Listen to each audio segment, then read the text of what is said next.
स्वस्थी जन, आदर सम्मान की योग्य माताओं बहनों, शिविरार्थी महानुभाव, प्रिय ब्रह्मचारी, अपना ये साधना का शिविर है। तो हम जितने भी सिद्धांत की बात करते हैं उनमें उदाहरण प्रायः दूसरे शास्त्रों से देते हैं, वेद से कम देते हैं या हमारी जानकारी में कम रहते हैं। मेरा विचार इन 4-5 दिनों में उन वेद मंत्रों से कुछ संपर्क करने का, उनके बारे में विचार करने का जो उपासना से संबंध रखते हैं। जैसे कल मैंने एक मंत्र आपको प्रस्तुत किया था, कौन सा था भला? उपत्वाग्ने दिवे दिवे दोषावस्तर धिया वयम नमो भरंत एमसी। अर्थात एक मनुष्य को उपासना कैसे करनी चाहिए, कब करनी चाहिए, कितनी करनी चाहिए, बड़ा सहज, बड़ा सरल, बड़े स्पष्ट शब्दों में इसमें बताया कि प्रभु हम तेरे पास आ रहे हैं, प्रतिदिन आ रहे हैं, दोनों समय आ रहे हैं, नम्रता पूर्वक आ रहे हैं, बुद्धि पूर्वक आ रहे हैं। आज जो मैंने मंत्र पढ़ा ये भी यजुर्वेद का मंत्र है। युंजान प्रथमम मनस्तत्वाय सविता धिया। हो सकता है आपके लिए अपरिचित हो। हम जब उपासना की बात करते हैं तो वो ये समझ में नहीं आता कि ये कैसे हो और कहां से हो। तो इसका सबसे आसान प्रकार ये है कि ये लोग उपासना तो सारे ही करते हैं, किसी भी मत संप्रदाय के लोग करते हैं, चाहे वो ईसाई हों या मुसलमान हों या बौद्ध हों या कोई और मत संप्रदाय के हों, हमारे पौराणिक भाई हों। तो एक विचार करके देखा जाए कि ये कैसे करते हैं।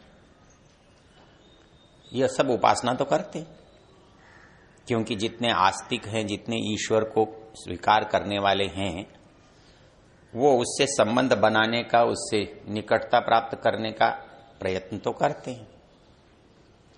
तो जो लोग उपासना करते हैं वो करते क्या हैं, वो कौन सी चीज को काम में लेते हैं? तो आप ये देखोगे अधिकांश में वो शरीर को ही काम में लेते हैं। उसको खिलाते हैं, उसको नहलाते हैं, उसको धुलाते हैं, उसको सुलाते हैं, उसके सामने नाचते हैं, उसके सामने गाते हैं।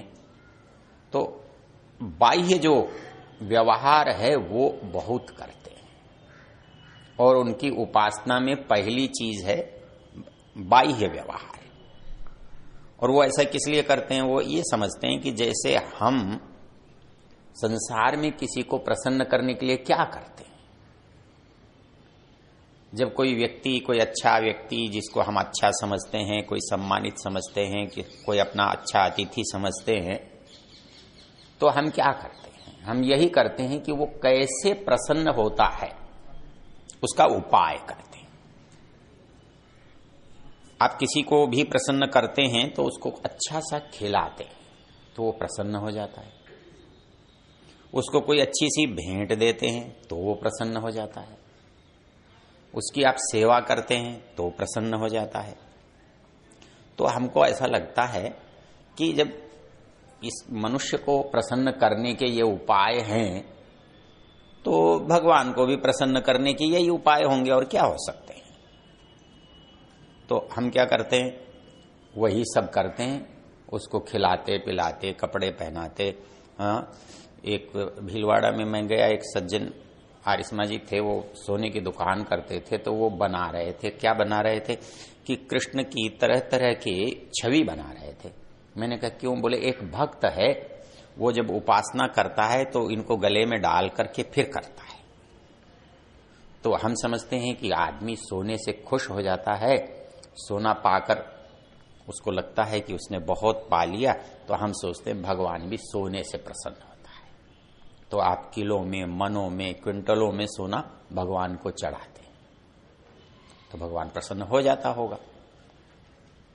तो जो सामान्य बात एक मनुष्य के साथ करता है और उसे लगता है कि इससे कोई मनुष्य प्रसन्न होगा, तृप्त होगा, तो मैं भगवान के साथ ऐसा करूंगा तो वो भी तृप्त हो जाएगा। मंत्र कहता है युञ्जान प्रथमम मनः। उसने ये नहीं कहा कि हाथ से, पैर से, सिर से कैसे प्रसन्न किया जाए, क्योंकि यदि वो शरीरधारी होता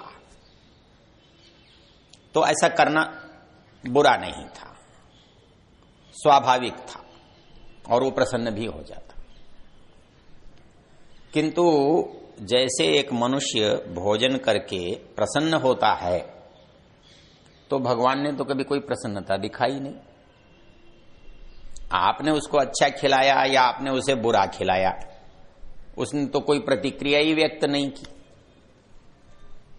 यहीं एक वैशाली नगर का एक छोटा सा मंदिर था, मैं सामने से निकल रहा था, एक पुजारी जी एक बहन जी से कह रहे थे, बोले बहन जी बाल गोपाल को खीर खाए कई दिन हो गए। मैं रुका, मैंने पुजारी जी से पूछा, पुजारी जी ये बात बाल गोपाल ने आपको कही या सपने में आई? उसने मुझे देखा, हो सकता है परिचित हो।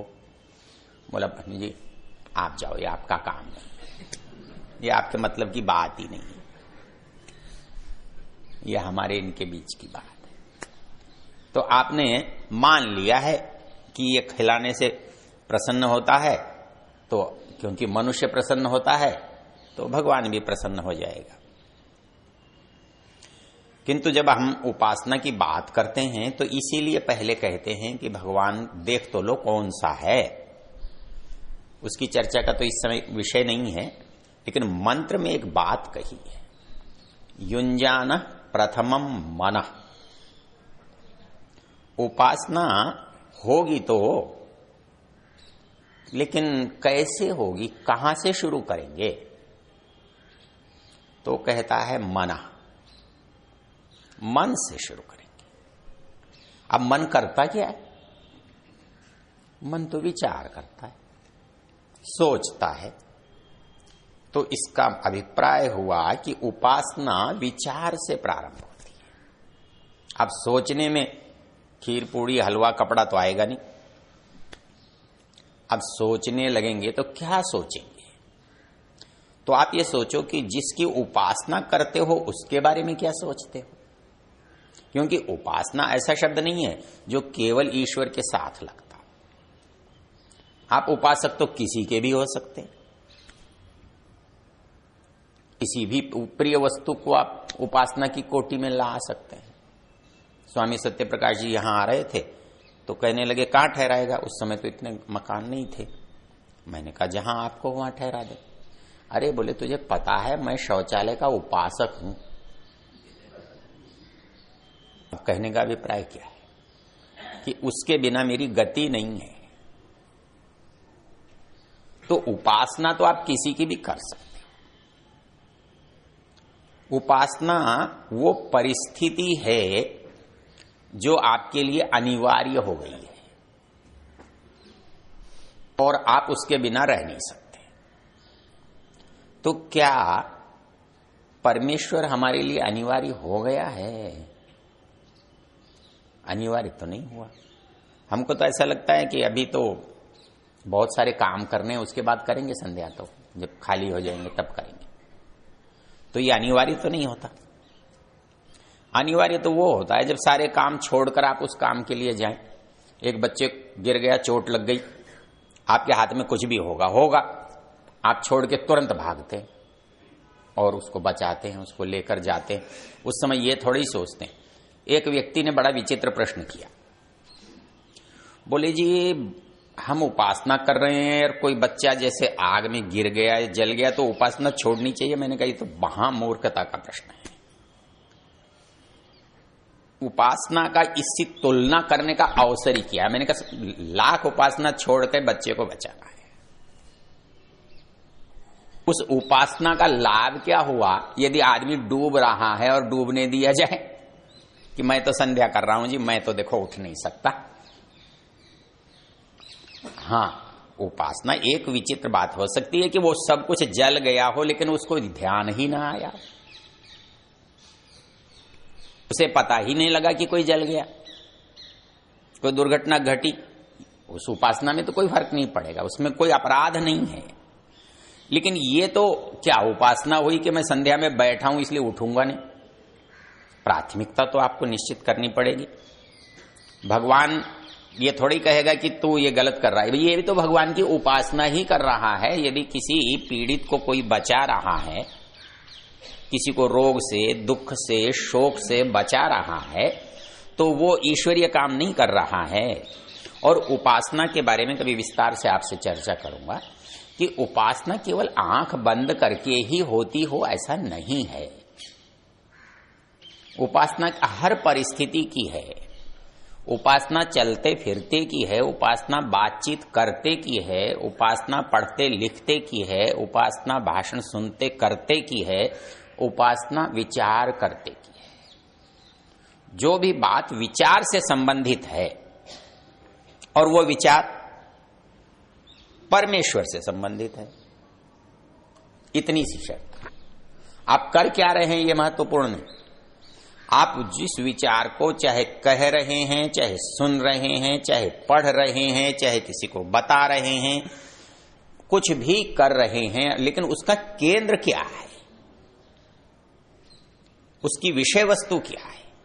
यदि उसकी विषय वस्तु ईश्वर है तो वो सारे काम उपासना है। अब ये सोचो कि बैठूंगा, वो उपासना का अंतिम चरण है, वो अंतिम चरण है। और अंतिम चरण हर समय नहीं होता। संसार में जितने काम हम करते हैं शरीर के लिए सारे उपयोगी हैं, लेकिन हर समय हर काम थोड़ा ही करते हैं। शरीर के लिए बहुत सारे काम है और पूरे दिन करते हैं, लेकिन एक समय में एक काम करते हैं। तो जब हम उपासना का काम करेंगे तो वेद कहता है कि मन से करेंगे। अब मन से जब किसी की भी उपासना करते हैं तो क्या करते हैं। कोई व्यक्ति मान लो प्रिय लगता है, जैसे गुरुकुलों में बच्चे जब छोटे छोटे प्रविष्ट कराए जाते थे वो रोते रहते थे, तो बोले क्या है भाई, क्यों रो रहा है। बोले मां की याद आ रही है। अब वो मन से क्या कर रहा है,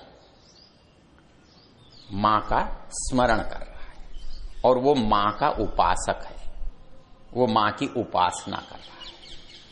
तो मन से जब कोई बात सोचेगा, उपासना करेगा, तो उसके बारे में सोचेगा। तो आपकी उपासना का प्रारंभ होता है यहां से कि जब आप मन से ईश्वर के बारे में सोचते हैं। और समस्या क्या है, जब आप सोचते हैं तो शरीर काम नहीं करता। आप साइकिल या मोटरसाइकिल चलाते हुए भगवान को सोचने लगे और मोटरसाइकिल कहां जाएगी, उपासना पूरी हो जाएगी एक ही बार में। तो इसलिए उपासना का जो प्रकार है वो बाहर वाला चल ही नहीं सकता। जब आप मन की बात करने लगोगे, मन से बात करने लगोगे, तो शरीर तो निष्क्रिय होना ही होना है। हाथ, पैर, आंख, कान कुछ सक्रिय नहीं होगा। और ये सक्रिय नहीं होगा, ये तो सब बाहर के धंधे हैं। कठोपनिषद की एक सुंदर सी पंक्ति है, कौन सी, परांची।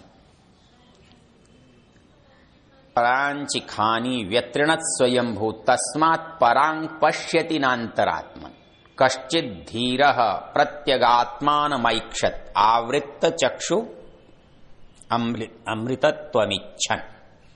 कहता है कि मन से क्यों करते हैं, फिर बाकी से क्यों नहीं करते। जब बाहर भी करते हैं तो मन तो फिर भी काम आता है, हाथ कर से करें, पैर से करें, आंख से करें, वो मन के बिना तो काम नहीं आते। आप मन से जब तक न चाहे हाथ उठाना है तो हाथ उठेगा भी नहीं। तो फिर यहां उपासना में इसको क्यों नहीं लेते? इसलिए कि हम अंदर की यात्रा में हैं। जब अंदर की यात्रा में होंगे तो बाहर के साधन काम नहीं आएंगे। वो जो अमृतमय आत्मा है वो बाहर है नहीं, इसलिए बाहर के साधन काम में आते नहीं। तो युञ्जानः प्रथमम मनः, तो मनुष्य पहले मन को परमेश्वर में लगाए। क्यों लगाए? बोले तत्वाय। किसको जानने के लिए? तत्व को जानने के लिए, सार को जानने के लिए, अंतिम लक्ष्य को जानने के लिए मनुष्य मन को लगाए। अब इसमें एक तथ्य क्या निकल कर आता है? हम ये समझते हैं कि जैसे हम यहां से दौड़ लगाए और शहर में चले गए, या यहां से गाड़ी में बैठे दिल्ली पहुंच गए, हवाई जहाज में बैठे लंदन पहुंच गए, तो हमारी इच्छा है कि हम बैठे और भगवान तक पहुंच जाएं। ऐसा है नहीं। ऐसा क्यों नहीं है? कहता है कि मुयुञ्जानः प्रथमम मनस तत्वाय सविता धिया। कहता है अगला काम आप नहीं करते, अगला काम परमेश्वर करता है। परमेश्वर क्या करता है? बोले जब आप मन उसमें लगाते हो तो वो आपकी बुद्धि में प्रकाशित होता है। हम मन उसमें लगाते हैं तो वो क्या होता है?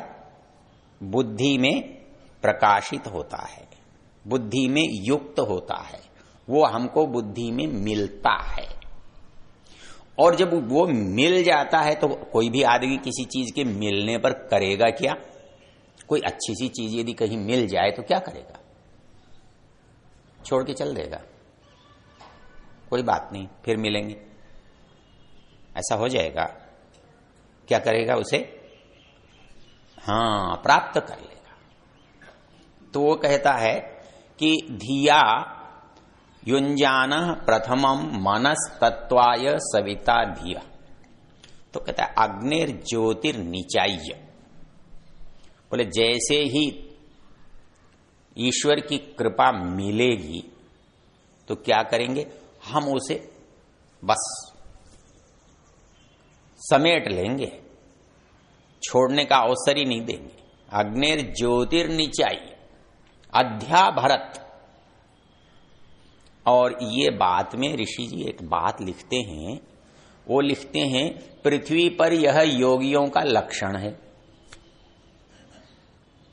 इस मंत्र का अर्थ जब किया है तो उसमें एक वाक्य लिखा है स्वामी जी ने, कहते हैं पृथ्वी पर यह योगियों का लक्षण है। तो उपासना में 5 तक ही करना है ना, 10 तक। अच्छा 5 मिनट और दे दिया आपने। तो अब इसमें पृथ्व्या जो शब्द आया उसका बाकी उपासना से तो कुछ संबंध नहीं है, न मन से है, न धिया से है, न अग्निर ज्योतिर्निचाय्य से है। तो अध्याभरत तक तो है। अध्याभरत का तो यह है कि परमेश्वर की यदि आपको अनुभूति हो गई तो क्या करना है कि बोले उस अनुभूति को आपको बना के रखना है, उसको लौटने नहीं देना है। क्योंकि प्राप्ति जो है वो मेरे हाथ में नहीं है। प्राप्ति के लिए योग्यता होना ये मेरा काम है। ये कुछ बिल्कुल इस तरह से है जैसे आप कहें कि कोई मुझे डिग्री दे दे, वो कहेंगे भाई परीक्षा दे दे, पास हो जाएगा तो मिल जाएगी, वैसे तो नहीं मिलेगी। तो वैसे ही आप कहो कि ईश्वर मिल जाएगा, ऐसे तो नहीं मिलेगा। हाँ, प्रयत्न करो। कौन सा मंत्र है वो? नायम, इससे ऊपर वाला, नायमात्मा प्रवचनेन लभ्यो, नायमात्मा प्रवचनेन लभ्यो न मेधया न बहुना श्रुतेन। कहता है कि इसका बुद्धि से कोई संबंध नहीं है। भगवान का बुद्धि से संबंध इसलिए नहीं है कि बुद्धि के काम आप करते हो बाहर, आप पुल बहुत बढ़िया बना रहे हो इसलिए आपको भगवान मिल जाएगा, इसका कोई मतलब नहीं। पुल बढ़िया बन जाएगा उसमें क्या बात है, बुद्धि से जो काम किया वही तो होगा। आप ये सोचते हो बुद्धिमान व्यक्ति को भगवान मिल जाना चाहिए, लेकिन बुद्धिमान व्यक्ति को भगवान मिल तो जाएगा, लेकिन यदि वो भगवान के बारे में सोचेगा या भगवान के बारे में करेगा। केवल बुद्धिमान होगा और करेगा कुछ नहीं, तो ये तो बिल्कुल वैसा ही हुआ, बहुत बुद्धिमान आदमी है, पढ़ता ही नहीं है, परीक्षा ही नहीं देता, तो कहते हैं इसे उपाधि क्यों नहीं मिली, बहुत बुद्धिमान है, लेकिन बुद्धिमत्ता का उपाधि से सीधा संबंध है ही नहीं। तो नायम आत्मा प्रवचनेन लभ्य, आप बहुत सारे प्रवचन सुने करें तो क्या इससे ईश्वर मिल जाएगा, नहीं मिल जाएगा, फिर बंद कर देना चाहिए। क्या विचार, प्रवचन बंद कर दे, क्या है, मिलना तो है ही नहीं। कहता फिर क्यों करते हैं, मिलने के लिए वैसे ही है, उपाधि तो मिलेगी पर परीक्षा देंगे, परीक्षा तब देंगे जब पढ़ेंगे। तो इसलिए जैसे उपाधि के लिए पढ़ना आवश्यक है, वैसे ही उस योग्यता के लिए प्रवचन सुनना और करना आवश्यक है। जब तक आप बौद्धिक रूप से, वैचारिक रूप से स्पष्ट नहीं हैं, तब तक आप उसे कार्य में परिणति नहीं कर सकते। जब तक आप चीज में स्पष्ट होते हैं तो आपको करने में भी कठिनाई नहीं होती, और करने में कठिनाई नहीं हो इसलिए विचारों का स्पष्ट होना आवश्यक है। तो नायमात्मा प्रवचनेन लभ्य न मेधया न बहुना श्रुतेन। बहुत प्रवचन सुने, बहुश्रुत, हमारे यहां दो शब्द होते हैं, काम में आते हैं। किसी भी को भी विद्वान बनाने के लिए, बताने के लिए दो योग्यताएं होती हैं, बहुश्रुत और बहुपठित। तो जिसने बहुत पढ़ा है उसे हम बहुपठित कहते हैं, और पढ़ा तो भले ही उसने ना हो पर लोगों को सुना बहुत है। जो आश्रमों में रहते हैं, जो विद्यालयों में या रहते हैं, विद्वानों के संग में रहते हैं। एक बार मैं वानप्रस्थ आश्रम में प्रवचन दे के आ रहा था, विद्यार्थी था, तो एक व्यक्ति बोला जी देखो पिछले 45 साल से मैं दोनों समय प्रवचन सुनता हूं। 45 वर्ष हो गए प्रवचन सुनते दोनों समय। तो कौन से वेदानंद जी और कौन से स्वतंत्रानंद जी और कौन से आत्मानंद जी बचे होंगे उस भले आदमी के पास। 45 साल दोनों समय प्रवचन सुने तो ईश्वर को तो प्राप्त हो गया होगा, पर लगा तो नहीं। तो प्रवचन सुनने मात्र से कोई प्राप्ति हो जाएगी? नहीं होगी। नायमात्मा प्रवचने न लभ्य न मेधया न बहुना श्रुतेन। फिर कैसे मिलेंगे? यमई वेश वृणुते तेन लभ्य। अरे आप दरवाजे तक जा सकते हो, लेकिन दरवाजा खोलना आपके हाथ में नहीं है, कुंडा अंदर से बंद है। अंदर वाला कब मिलेगा? जब वो चाहेगा। आपके चाहने से थोड़ा ही मिल जाएगा, बजाते रहो घंटी। लेकिन वो उचित समझेगा, पात्र समझेगा, तो वो आपको क्या करेगा? यमई वेश वृणुते, जिसे वो चुनता है। उपासना तो बहुत करते, लेकिन प्राप्त उसे होता है जिसे वो चुनता है, जिसे वो चाहता है। तस्यैष आत्मा विवृणुते तनुं स्व। तो इस मंत्र के मोटे मोटे शब्दों को देख लेते हैं। युञ्जानः प्रथमम, पहले मनुष्य को अपने मन को उपासना में लगाना चाहिए। युञ्जानः प्रथमम मना, क्यों? तत्वाय, तत्व के लिए। फिर क्या होगा? धिया, बुद्धि में वो प्रकाशित होगा। मतलब हमारी जो उपासना का प्रयास है वो सफल हुआ है, ये बुद्धि में पता लगेगा। और यदि हम सफल हो जाएं तो अग्निर ज्योतिर्निचाय्य अध्याभरत, आदमी उसको फिर अपने से जोड़ लेता है, अपने से पृथक नहीं होने देता, अर्थात वो और उसका साथ सदा बना रहता है। कहता है पृथिव्या, पृथिव्या का मतलब है आप जिसको भी देखो और ऐसा पाओ तो समझ लेना कि उसका उससे संबंध है। चलिए समय हो गया, धन्यवाद।